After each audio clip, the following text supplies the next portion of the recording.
સો hi friends, કેમ છો બધા? મજામાં? સો હું આજે તમારી સાથે ખૂબ જ સરસ અને ખૂબ જ ડિલિશિયસ એવી એક રેસીપી છે એ શેર કરું છું. યસ, મગ અને પાલકના છે આપણે ઢોકળા બનાવી છીએ. તો તમે જોઈ શકો છો કે સુપર સોફ્ટ અને એકદમ સરસ જાળીદાર છે એ ઢોકળા છે એ આપણા તૈયાર થઈ અને આવ્યા છે. તો તમે જોઈ શકો છો હું એક પીસ છે એ અલગ કરી અને તમને દેખાડું છું. તો ફ્રેન્ડ્સ, ખૂબ જ સરસ અને આ સિઝનમાં છે એ ટ્રાય કરવા જેવી આ રેસીપી હું તમારી સાથે છે ચોક્કસ માપથી છે એ શેર કરું છું. તો પૂરો વિડીયો છે જોજો. ફર્સ્ટ ઓફ ઓલ છે આપને મગ અને પાલકના ઢોકળા બનાવવા માટે પાલક, દહીં, રવો, ચોખાનો લોટ, લીલું લસણ, આદું અને મરચાં અને 3 કપ છે એ મેં મગ લીધા છે. તો ફર્સ્ટ ઓફ ઓલ છે એક બાઉલમાં છે આપણે અહીં મેં 3 કપ મગ લીધેલા છે, જેને મેં આગલા દિવસે છે ખાલી ફક્ત પલાળેલા જ હતા અને તેનું પાણી ડ્રેઇન કરી અને આ એક બાઉલમાં છે મેં એને ટ્રાન્સફર કરી લીધા છે.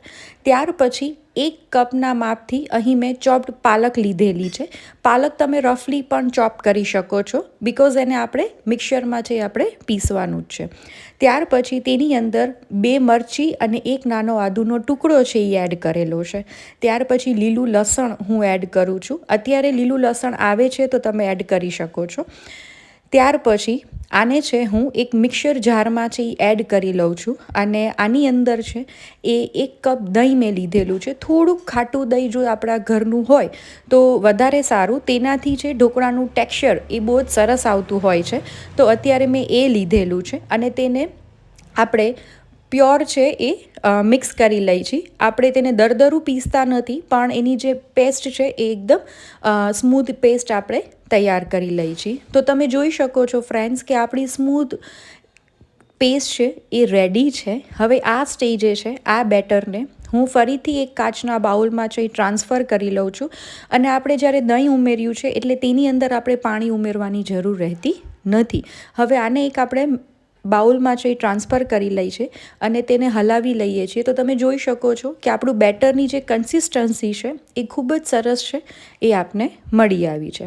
ત્યાર પછી આની અંદર 1 કપ મેં રવો લીધેલો છે, તો હું આ સ્ટેજે એને રવાને એડ કરું છું અને તેની અંદર 2 થી 2.5 ચમચી જેટલું ચોખાનો લોટ છે એ હું એડ કરું છું. અને ચોખાના લોટથી છે આપણા ઢોકળા છે એ ખૂબ જ સરસ બનતા હોય છે અને એનું ટેક્સચર પણ ખૂબ જ સરસ પકડાતું હોય છે. તો તમારે ચોક્કસથી એડ કરવો. અને રવો છે એ મેં અત્યારે 1 કપ લીધેલો છે. તો ફ્રેન્ડ્સ, આમાં આપણે એ રીતે માપ સેટ કરી છે 1 કપના માપથી પાલક, 1 કપ રવો, 1 કપ દહીં અને 3 કપ છે આપણે મેં મગ લીધેલા છે અને પ્રોપર રીતે છે આ રીતે મિક્સ કરી લઈ છીએ. હવે તે જ વાટકાના માપથી હું આની અંદર છે એ 1 કપ પાણી એડ કરું છું, કારણ કે આપણે રવો એડ કરેલો છે તો એ છે એ પાણી છે એ પીસે અને આપણું બેટર છે એ થોડુંક થીક થઈ જશે. હવે તેને પ્રોપર રીતે છે આ રીતે તેને મિક્સ કરી લઈ છીએ અને હલાવી લઈ છીએ. હવે આ બેટરને છે આપણે થોડોક રેસ્ટ આપી દઈ છીએ. તો ફર્સ્ટ ઓફ ઓલ રેસ્ટ આપ્યા પહેલાં તેની અંદર છે સ્વાદ પ્રમાણે છે એ નિમક એડ કરી દઈ છીએ અને બેટરના ભાગનું બધું જ નિમક હું આ સ્ટેજે છે એ એડ કરી દઉં છું અને તેને પ્રોપર રીતે છે એ મિક્સ કરી લઈ છીએ અને એક જ ફોર્મમાં છે આપણે મિક્સ કરી છીએ, જેથી કરીને તેની જે ફર્મેન્ટેશનની પ્રોસેસ છે એ ખૂબ જ સરસ થાય. અને જો ફ્રેન્ડ્સ તમને મારી રેસીપી ગમતી હોય તો ચોક્કસથી શેર કરજો અને મને કમેન્ટ સેક્શનમાં છે જરૂરથી કહેજો કે રેસીપી છે એ તમને કેવી લાગી. હવે આ સ્ટેજે બેટરને છે મિનિમમ 15થી 20 મિનિટ આપણે તેને રેસ્ટ આપી દઈ છીએ. ત્યાર પછી આપણે તમે જોઈ શકો છો કે હું ચેક કરી લઉં છું કે આપણું પાણી છે એ બધું શોષાઈ ગયું છે અને એનું બેટર છે એકદમ સરસ કન્સિસ્ટન્સી છે એ પકડાઈ ગઈ છે. હવે આ સ્ટેજે તેની અંદર છે એ હું ફ્રૂટ સોલ્ટ છે જે આવે છે એ એડ કરું છું. પિંચ ઓફ છે એ આપણે એડ કરી છે એટલે અડધી ચમચી તમે કહી શકો અને તેની ઉપર છે એ હું અડધું લીંબુ છે એ સ્ક્વીઝ કરું છું. ફ્રૂટ સોલ્ટને એક્ટિવ કરવા માટે આપણે લીંબુ છે એ સ્ક્વીઝ કરેલું છે. તમે ગરમ તેલનો પણ ઉપયોગ કરી શકો છો અને આને પ્રોપર રીતે છે એ મિક્સ કરી દઈ છે. અને જ્યારે આપણે ઢોકળા પાથરવાનું હોય એનું બેટર એ પહેલાં જ વધીને 5 મિનિટ પહેલાં જ છે એ આ પ્રોસેસ કરવાની.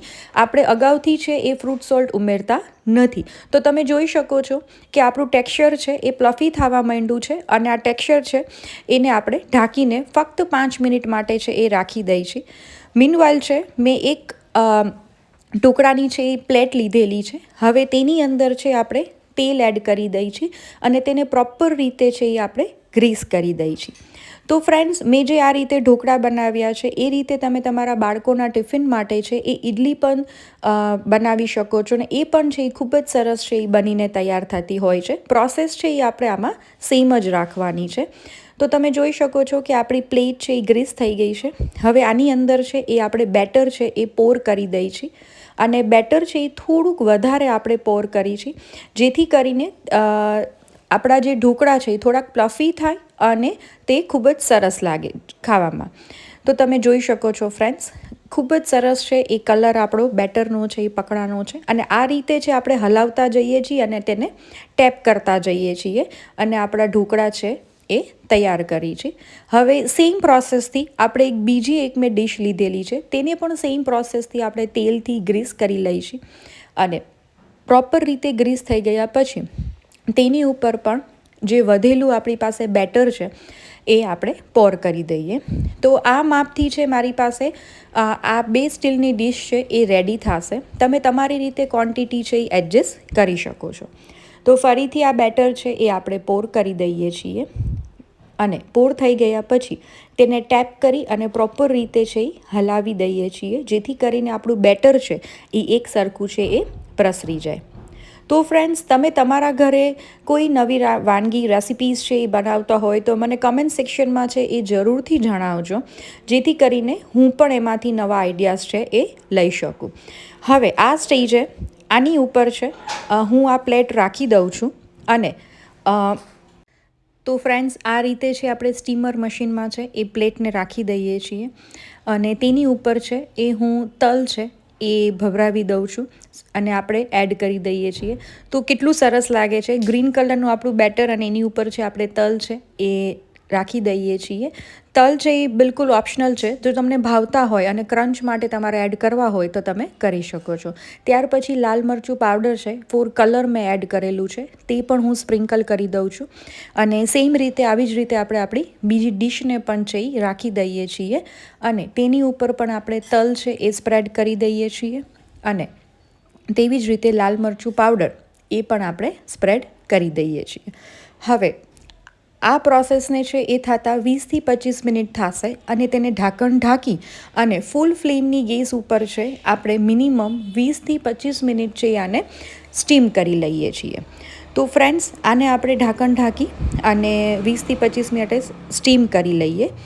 અને ફ્રેન્ડ્સ, આ રેસિપી છે એ સ્વાદમાં ખૂબ જ સરસ લાગતી હોય છે, તો ચોક્કસથી ટ્રાય કરવા જેવી છે. તો તમે જોઈ શકો છો કે 20 મિનિટ પછી છે આપણે ચેક કરી લઈએ. તો હું એક નાઇફ વડે ચેક કરું છું તો આપણું નાઇફ છે એ ચોખ્ખું જ છે એ બહાર આવે છે. તો ધેટ મીન્સ કે આપણા ઢોકળા છે એ રેડી છે. હવે આ ઢોકળાને છે એ હું થોડાક ઠંડા થવા દઈશ. ત્યાર પછી છે આની અંદર છે એ આપણે તેને કટ કરી અને તેના પીસીસ છે એ કરી લઈશું. તો તમે જોઈ શકો છો કે આપણા પીસીસ છે ઢોકળાના તૈયાર છે અને ખૂબ જ સરસ છે એ આપણા પીસ તૈયાર થઈને બહાર આવ્યા છે. તો ઢોકળા જે ઠંડા થાય પછી જ આપણે એના પીસ કરીએ છીએ, તે ખાસ વાતનું ધ્યાન રાખવું. હવે તમે આ રીતે પણ ઢોકળા છે એ લઈ શકો છો અને મોસ્ટ ઓફ મારા ઘરમાં જે વઘારેલા ઢોકળા ખવાતા હોય છે, તો તેના માટે એક પેનમાં છે અરાઉન્ડ હું મોટી 4 ચમચી જેટલું હું એમાં તેલ એડ કરું છું. અને તેલ ગરમ થાય ત્યાર પછી તેની અંદર આપણે રાઈ જીરુંનો છે વઘાર કરશું. આની સાથે છે મેં અત્યારે ગ્રીન કલરની ચટણી છે એ મેં સર્વ કરેલી છે. તમે કોઈ પણ સાથે છે એ આ લઈ શકો છો. હવે આપણું તેલ ગરમ થાય ત્યાર પછી આની અંદર છે એ 1 ચમચી હું જીરું એડ કરું છું. અને જીરું આપણું સતળાઈ જાય ત્યાર પછી તેની અંદર છે 1 ચમચી હું રાઈ એડ કરું છું. અને પિંચ ઓફ છે એ આપણે હિંગ પણ એડ કરી દઈ છે. અને આપણો ગ્રીન કલર છે એના હિસાબે આપણે હળદર પાવડર છે એ એડ કરતા નથી. તમે તો જોઈ શકો છો કે આપણું રાઈ ને જીરું છે એ બંને સતળાઈ ગયું છે. હવે આની અંદર છે એ હું ઢોકળા છે એ એડ કરી દઈશ અને તેને પ્રોપર રીતે છે એ આપણે હલાવી લઈએ છીએ. તો તમે જોઈ શકો છો ફ્રેન્ડ્સ કે ઢોકળા એડ થઈ ગયા પછી તેને પ્રોપર રીતે છે હળવા હાથે આપણે હલાવી છીએ, જેથી કરી અને તેને આપણા ઢોકળા છે એ તૂટી ના જાય અને તેનો પીસ છે એ એવો ને એવો રહે.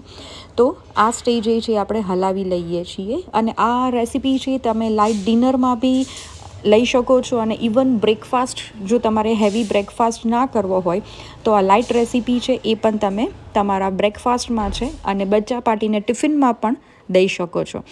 તો ફ્રેન્ડ્સ, આપણા મગ અને પાલકના ઢોકળા હાઈ પ્રોટીનથી ભરપૂર અને બાળકોને ખબર પણ ના પડે કે આમાં મગ છે એ આપણે એડ કરેલા છે તેવા સરસ મજાના ઢોકળા છે એ તૈયાર છે. અને તેની સાથે છે હું ગ્રીન ચટણી છે એ પણ સર્વ કરું છું.